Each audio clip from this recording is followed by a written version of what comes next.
பள்ளி பள்ளி மறுதிறப்பு. மறுதிறப்பு. திறப்புன்னா ஓப்பன் பண்ணுறது. மறுதிறப்புன்னா இப்போ ஏப்ரல் மாதத்துக்கு அப்புறம் பரீட்சையெல்லாம் முடிஞ்ச பிறகு ஸ்கூல் ஹாலிடே விடுவாங்க. அதுக்கப்புறம் மறுதிறப்பு பண்ணுறாங்க. மறுதிறப்புனா அடுத்த கிளாஸ் நீங்கள் போயிடுறீங்க, அப்போ வர சொல்கிறாங்க. பள்ளி பள்ளி அப்படியும் சொல்லலாம். குவார்ட்டர்லி லீவ் முடிஞ்சு மறுதிறப்பு வருது, அந்த மாதிரி சொல்லலாம். மறுதிறப்பு 2 நாட்கள் இருந்தன. மறுதிறப்புக்கு 2 நாள் இருந்தன. இன்னும் 2 நாள் கழித்து ஸ்கூல் ஓப்பன் ஆகுது. 2 நாள் கழித்து ஸ்கூல் ஓப்பன் ஆகுது.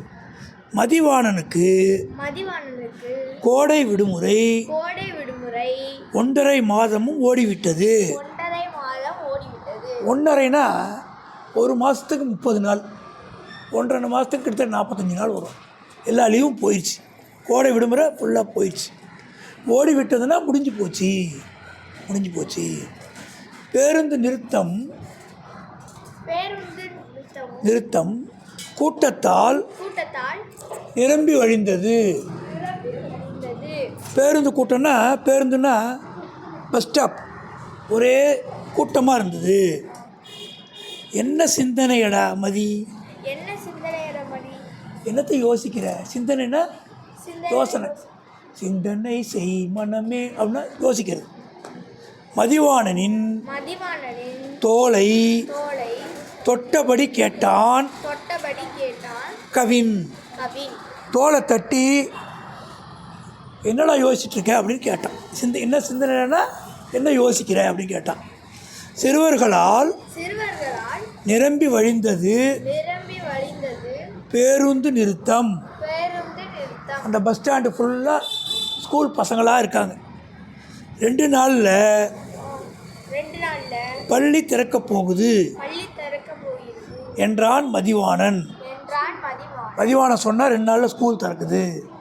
பள்ளிக்கு போகணுங்கிற கவலையா? பள்ளினா ஸ்கூலு, போகணுங்கன்னா ஸ்கூலுக்கு போகணும், அந்த கவலையாடா? கவலை இல்லைடா, அப்படிலாம் ஒரு இல்லை. முடிவு பண்ணணும். முடிவுன்னா டெசிஷன் எடுக்கணும். என்ன முடிவு? என்ன டெசிஷன் எடுக்க போகிற?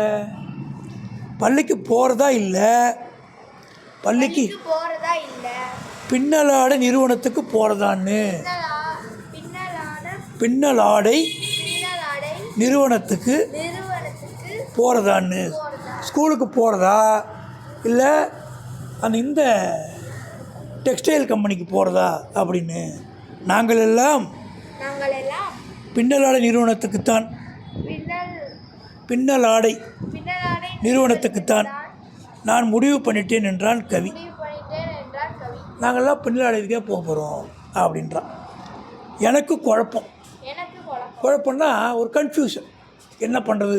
படிக்க போகலாமா பின்னலாடை கம்பெனி போகலாமா? குழப்பம். என்னடா குழப்பம்? என்ன கன்ஃபியூஷன்? வாரம் சம்பளம். வாரம்னா 7 நாள் முடிஞ்சால் சம்பளம் கொடுத்துருவாங்க, ஃபீஸ் கொடுத்துருவாங்க. திரைப்படம் பார்க்க காசு கிடைக்கிது. சினிமாவுக்கு போகிறதுக்கு காசு இருக்குது.